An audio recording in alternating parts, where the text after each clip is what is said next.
Think about what it actually takes to slide a heavy box across the floor or push a grocery cart down an aisle. We learn the physics of this from the moment we can crawl. Take a child dragging a simple, non-electric toy car across a living room rug. To keep that car rolling forward at a steady, consistent speed, the child knows they have to maintain a deliberate, continuous pull on the string, and the observable consequence is immediate. The exact instant they let go of the string and stop applying force, the motion dies. The car rolls to a halt. Every interaction we have with the physical world trains us from birth to believe a specific rule. If you want something to keep moving, you have to keep pushing it. Left to their own devices, objects naturally want to be at rest. This exact observation defined the scientific consensus regarding the physical world for over 2,000 years. When the Greek thinker Aristotle sat down to formally write out the mechanical rules of the universe, he looked at this everyday phenomena and codified it. He argued that a continuous external force is absolutely required to keep any body in motion. For an arrow to fly, he reasoned, the air behind it must be actively pushing it forward. This framework survived for 2 millennia because it is entirely logical. It matches our daily terrestrial experience with the objects around us. However, relying on this intuition introduces a massive invisible variable that complicates the actual physics of the scene.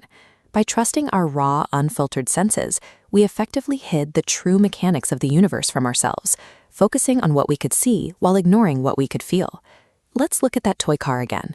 When the child releases the string, why exactly does the car stop? It isn't because the car naturally desires to be at rest. It stops because there is an opposing natural force attacking the car from the ground up, a force early philosophers failed to isolate. That force is friction. Specifically, the kinetic friction gripping the car's wheels as they grind against the microscopic imperfections in the floor. If we draw the physics of a car moving at a steady speed, we start with the active pull. Simultaneously, kinetic friction drags backward with exact mirrored intensity. This creates uniform motion. The forces perfectly cancel each other out, leaving a net force of 0. The child's pull serves a single purpose. It acts as a precise countermeasure to cancel out the floor's friction. This demonstrates that Aristotle's core assumption was wrong. If a physical body is moving at a uniform, constant velocity, the total forces acting upon it add up to nothing.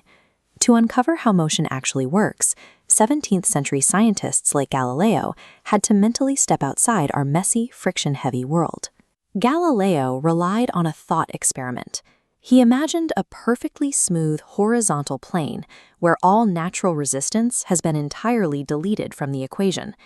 If you push a block across this idealized surface, there is no kinetic friction waiting to grind it down. Without that invisible force pulling backward, you never need to apply a forward force to keep it going. The block glides forward in a straight line, and its motion literally never ceases. This thought experiment revealed the true underlying property of physical matter, inertia, the inherent resistance of an object to any change in its current state. This is Isaac Newton's Principia Mathematica, where he formalized this Galilean foundation into his first law of motion. A body continues in its state of rest or of uniform motion in a straight line, unless compelled by some external force to act otherwise. The final revelation is a change in perspective. A net force of 0 describes an object at rest and an object moving at a constant velocity with equal precision.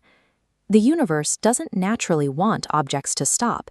It wants them to keep doing exactly what they are already doing.